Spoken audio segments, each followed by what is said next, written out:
magazine magazine Kinshasa na biso réalité ya banaki réalité ya banakino. Merci pour la fidélité d'Abino na KNB News. KNB News ezali magazine à liboso et puis ça kabino ba information en continu na lingala na zana plaisir ya représenter bino mokolo lelo. Couple présidentiel, il y a États-Unis d'Amérique. Joe Biden longola molonga na ye bayambaki bongo na cadre ya dîner oyo baorganizaki président Félix Antoine Tshisekedi Tshilombo elongo na molongani na ye mama Denise Nyakero Tshisekedi elekadaki ndenge nini na États-Unis bolanda reportage oyo. Président ya RDC Félix Antoine Tshisekedi Tshilombo a solola ki bongo na premier ministre belge Decro na New York nini ezalaki na pointe ya masona bango jeudi na Alexandre Decro en marge ya ba travaux ya Assemblée générale ya Nations Unies rencontre na bango ezalaki élargi na ba collaborateurs na bango misusu kasi nini balobelaki oyo ezalaki peza à la base il y a un échange na bango masolo ya sécurité na République démocratique du Congo oh ils allaient préoccuper président de la République Félix Antoine Tshisekedi Tshilombo surtout na ba attaque ya M23 na ba masolo bazali ko sala na Boulagana et c'est boyeba que Belgique ils allaient parmi ba pays à liboso o etelemelaki masolo ya M23 bango balobaki ango noir sur blanc que RDC azali agressé na est ya pays na ye donc Belgique azali partenaire de taille pour la République démocratique du Congo masolo et kotika na cadre ya kofandisa tempo pe koluka partenariat solo koluka toko mebele biso nyonso totelemela Rwanda po guerre oyo bazali kolukela biso bayoka soni batika yango calmement population zala na kimia na kati ya masolo na bango pe ba développaki sur avenir ya MONUSCO na République démocratique du Congo pe préoccupation makasi sur protection ya population Oyo bazali ko continuer ko souffrir na est ya République démocratique du Congo. Masolo ya guerre na Ukraine ezalaki pe abordé lors ya masolo oyo entre président ya République démocratique du Congo na premier ministre belge. Match ezali kitoko tempo ezali ko betama toujours na ndenge ya se président Félix Antoine Tshisekedi azali ko fansa masolo sur le plan international impact nango population monango awa. Oui. Totikala toujours na couloir ya Nations Unies et sikanini président de la République démocratique du Congo Félix Antoine Tshisekedi Tshilombo ayamba maki bongo topé ayamba ki premier ministre belge masolo ya coopération RDC Belgique pe surtout est ya République ezalaki préoccupation monene na kati ya masolo na bango. Évaluation état de siège Jean-Michel Samalukonde premier ministre congolais azali bongo na Goma pour la la ndenge évolution à masolo ezali ko sale makuna ba détail bolanda na elema oyo. Premier ministre de la République démocratique du Congo azali na Goma depuis mokolo ya lobi na tête ya délégation monene na ba membre gouvernement pe bandeko misusu ba dirigeant ya sécurité pe armée ya République démocratique du Congo. Notre mission ici dans le Nord Kivu où nous venons d'arriver à Goma. Il faut noter que dans cette province où nous sommes en plein état de siège, nous avons des problèmes particuliers parce que l'agression est doublée de ces actions justement que nous condamnons du Rwanda et nous tenons absolument ici à venir apporter notre soutien non seulement à nos forces armées, aux autorités en place, mais surtout à échanger avec toutes les forces vives de la nation pour avoir aussi leur ressenti pour mieux orienter notre action ici sur le terrain. Masolo ezali ko préoccuper plus na voyage oyo après ministre ezali ko silisa dossier ya M23 sur terrain soki bo comprendre bien ndenge ezali ko betama président Félix Antoine Tshisekedi Tshilombo yemoko azali ko beta attaque kuna na New York azako sila na ba Kagame na ba Macron na ba Joe Biden kotoyo premier ministre Samalukonde na pointe afandisi jeu na défense na Goma awa pona kotala ndeni ni ko balola bale po tempo efanda makambo ya M23 oyo esi la teo kango lisusu te boende ba konti ba travaillaka boende gouvernement sengele travailler pour l'intérêt de la population pe kimi ya mboka mobimba. Oui, il est là le premier ministre. Sonal, remise et reprise de Salami Kuna après la nomination dernièrement par le chef de l'État, Félix Antoine Tshisekedi Tshilombo. Et les Kanaki Nengeni na entreprise wana o itala kamakambo ya loterie, bolanda, ba détail, na reportage oyo.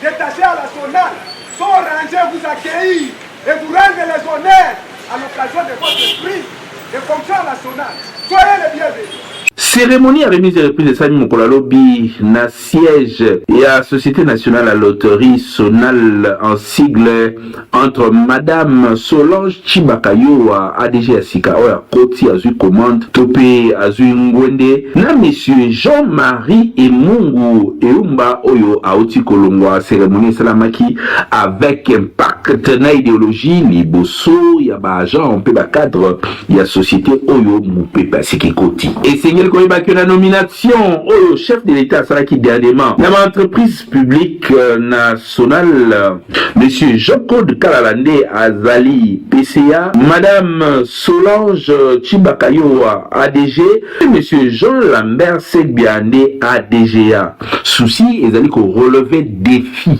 ya entreprise oyo ya ko matisa yango pe surtout ba cadre na ba agent ba travaillaka a ba se retrouver.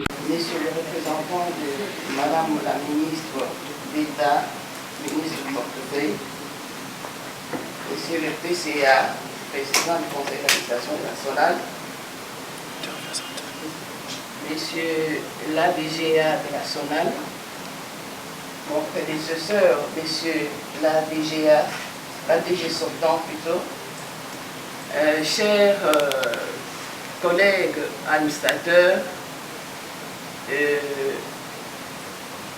l'auguste assemblée, vos titres et qualités respectifs,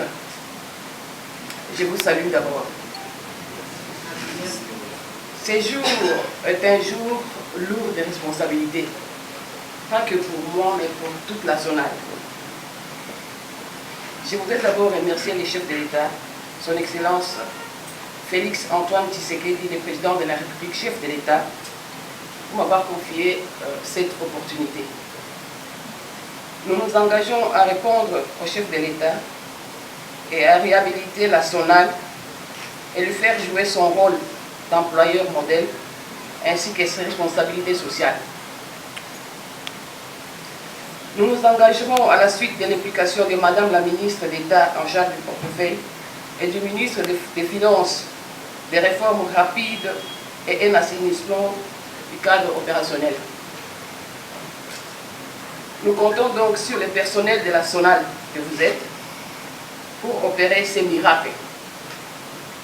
Nous devons tous nous munir de cet effort, de cet enthousiasme pour opérer des miracles afin que la Sonal puisse répondre donc, aux désirata du chef de l'État et de la population. Nous sommes conscients du poids sur les personnes ayant atteint et dépassé l'âge de la retraite. Nous leur accorderons une attention particulière par l'humanité.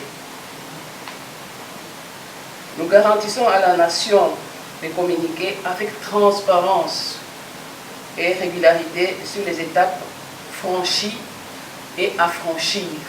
Ba barrière oyo ba betaka ba jeu national bazala toujours wana ona ko continuer ko matisa mafuta na oyo nyonso esalemaka awa pamba te société oyo esungaka pe bato ebele to kanisa ke Félix Antoine Tshisekedi Tshilombo apesi confiance na ba mama na société oyo match ekozala kitoko moka koswa mama kende liboso.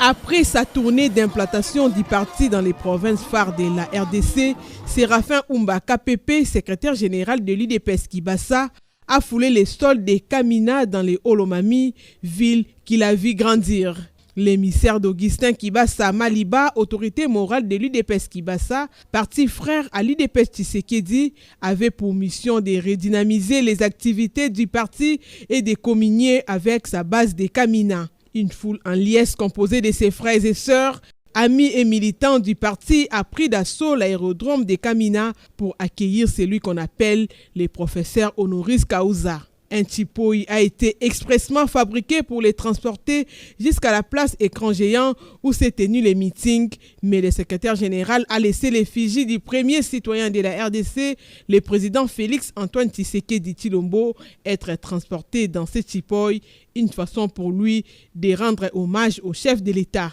Et pour célébrer l'arrivée du secrétaire général de l'UDPS Kibasa à Kamina, les militants de cette formation politique lui ont offert 2 grosses vaches avant d'entamer une marche de plus de 5 km de l'aérodrome à la place écran géant. Un véritable fils du terroir, le porte-parole d'Augustin Kibasa Maliba a interpellé toute la classe politique du Olomami, opposition y compris, de travailler pour le développement et le bien-être de la population de ces coins.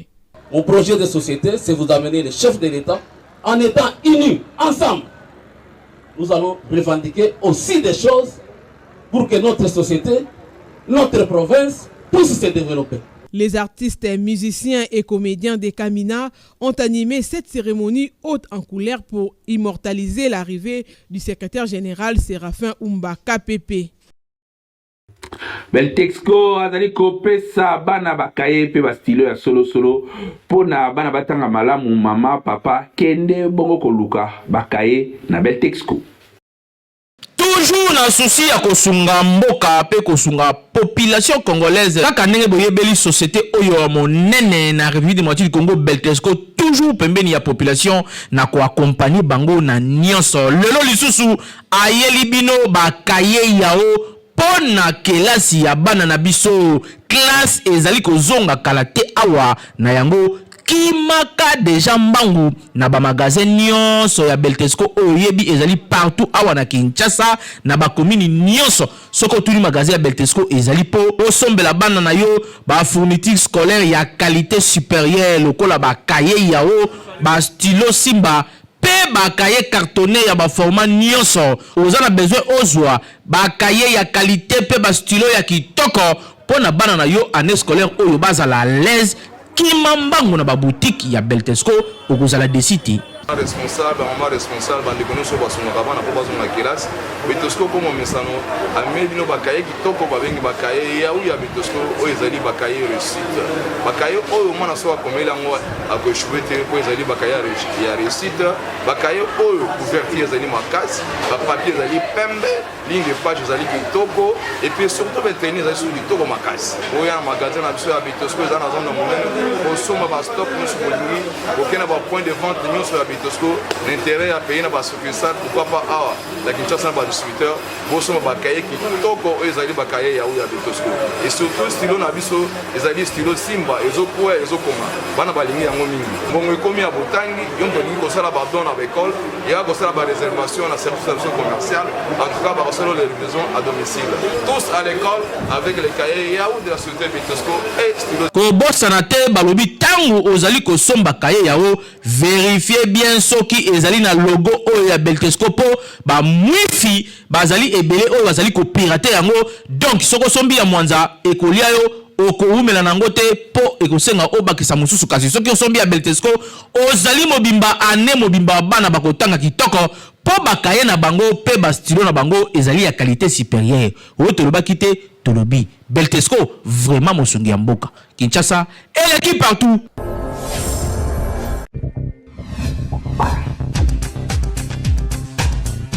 Salité na rivière ya Gombe entre Lingwala na Gombe boyebi malamu rivière wana e Kabola ba commune wana mibale kasi moto nyonso aleka na rivière ya Gombe ayebi yango ata soki okomi côté ya Alde la Gombe kuna solo oyebi na rivière oyo to comprenera te bato baza zonga ya kalofungula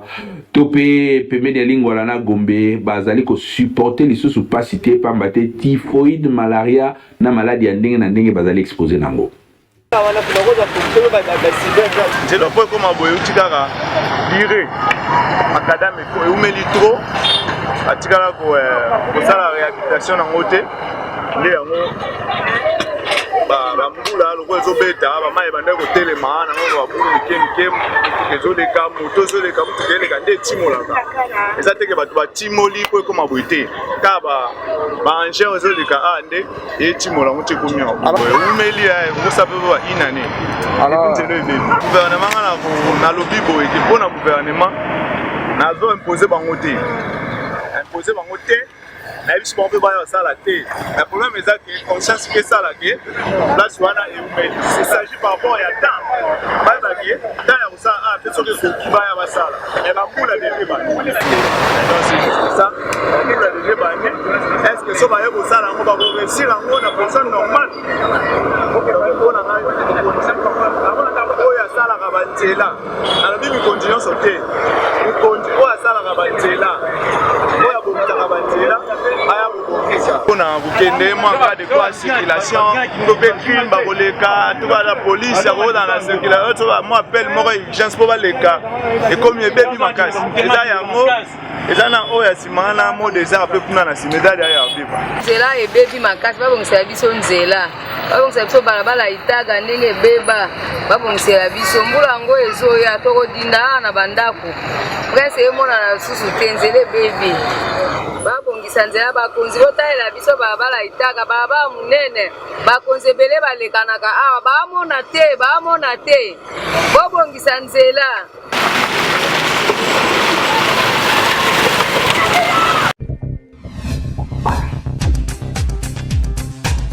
Jamais ezanga mboka ya bana na bana TikTok esika bilengi ya Congo efandi bolanda nini oyo kanbe epropose bino mokolo ya lelo. Mobali bamvukaka ete, mobali bagangela kete.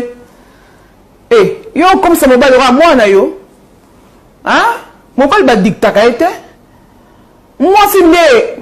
il faut ça maniable, faut ba mobali nde fa l'action nzela. Yo comment gagner mobile mona ke mwana bino oyoka kikaza leka noko na bino bien mwana suka batata ya bino te mobile a chef a sala te. Comme la souka édition lelo nazaki na plaisir ya ko présenter bino yango la souhaiter bino bon début à week-end botika la toujours kolanda KNB News surtout na chaîne YouTube na biso KNB kuna bilengeli nyonso to salaka awa kuna ezali bokotala yango en continu bate information soki nanu eleki na KNB News te seki nanu ekomi information te nde to monani lobi.